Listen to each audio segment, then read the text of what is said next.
Thank you for taking time out of your day to watch this video. The intent of this video is to share with you the materials that our team would have provided at an open house. Being the public events are not permitted due to COVID-19, we wanted to provide a video update to ensure that you have everything you need to participate in the next steps of the process. We'll start with a quick overview of the project timeline so far and provide an update on where we are now.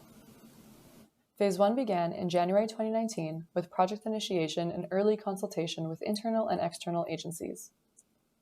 Phase 2 occurred in the spring and summer of 2019. During this phase, we hosted coffee chats and an in-person open house to gain initial feedback from stakeholders and residents on the project. A summary of our engagement findings can be found in the Phase 1 and 2 engagement report, currently available on the project webpage. Phase 3 occurred from July 2019 to January 2020. During this phase, we created 2 potential land use scenarios for the expansion area with supporting technical studies. We held a second open house as well as an online survey in order to obtain feedback from the community about these scenarios. A summary of our engagement findings can be found in the Phase 3 engagement report, currently available on the project webpage. We are now in the 4th and final phase. On May 12, 2020, we presented a report to Council to provide them with a project update and to seek further direction. Council unanimously agreed that the project should move forward with a higher density land use scenario. Due to COVID-19, we are not able to conduct in-person engagement. However, we are providing the short video along with a final Council-ready version of the draft amendments for residents and stakeholders to review. This draft is currently being circulated to internal and external agencies for their input. The draft will be considered by Council at a public hearing that we're hoping to schedule either later this year or in early 2021. As many of you have been involved in the process, you may have a good idea of what an area structure plan is. It is a high-level document that looks at the growth and development of a specific area within a set of boundaries. ASPs look at physical development, including roads, pathways, and parks, as well as appropriate land uses, such as residential and business. ASPs also deal with servicing related to transportation, water, wastewater, and stormwater. It is important to remember that the ASP does not change existing land uses. Rather, it establishes a vision for future development in the community. The Greater Bragg Creek Area Structure Plan was adopted in 2007, primarily to support residential and Hamlet commercial development. The ASP contains existing policies for pathways and trails, environmental protection, wildlife corridors, emergency services, and solid waste management. The ASP identifies the lands just south of the hamlet as an expansion area to be comprised of residential development only. The aim of this project is to create a vision for its future development. Council has directed administration to move forward with the project with the inclusion of a hybrid density land use scenario.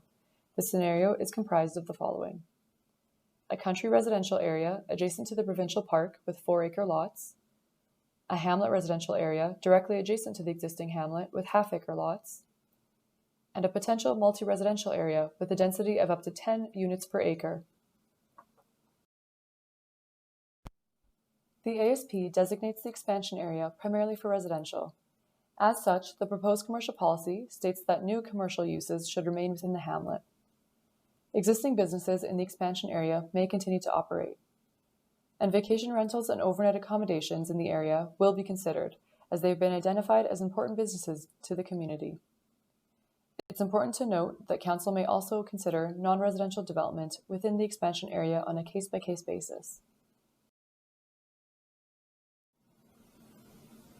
Council selected the higher density scenario to offset the costs of servicing. The proposed servicing policy states that existing parcels and larger subdivisions with lots greater than or equal to 4 acres can continue to be serviced by groundwater and private sewage treatment systems. Any parcels that will be subdivided to 2 acres or less will be required to tie in to regional water and wastewater servicing infrastructure. One of the biggest concerns we heard during engagement was related to traffic along the major intersections into the hamlet.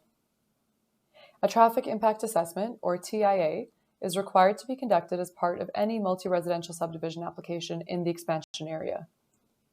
The TIA must assess cumulative impacts to offset infrastructure, such as the intersections on Highway 22 and Highway 758, and Highway 22 and Highway 66. The TIA should also include a proposal for secondary access points to Highway 22 in order to minimize major traffic flow through the hamlet. These secondary access points are to be developed from East Park Place and the school. Road upgrades would be the responsibility of the developer. Hamlet residential development adjacent to the existing hamlet may utilize Park Place and Burney Road for access. Upgrades to these roads will be determined at the time of subdivision or development permit application. If you wish to review all of the proposed amendments in detail, the draft is now available for review on the project webpage. Keep an eye out for the public hearing date, targeted for the end of this year to early 2021. Residents and stakeholders are encouraged to speak to Council in person at the public hearing, but for those who are not able to attend, the option to mail or email a letter is also available. We hope you found this presentation useful. If you have additional questions or feedback, please contact the project lead, Johnson Kwan, at jkwan@rockyview.ca or at 403-230-1401. We would be happy to chat over the phone, via email, or a video chat. Thank you for your time, and we look forward to hearing from you.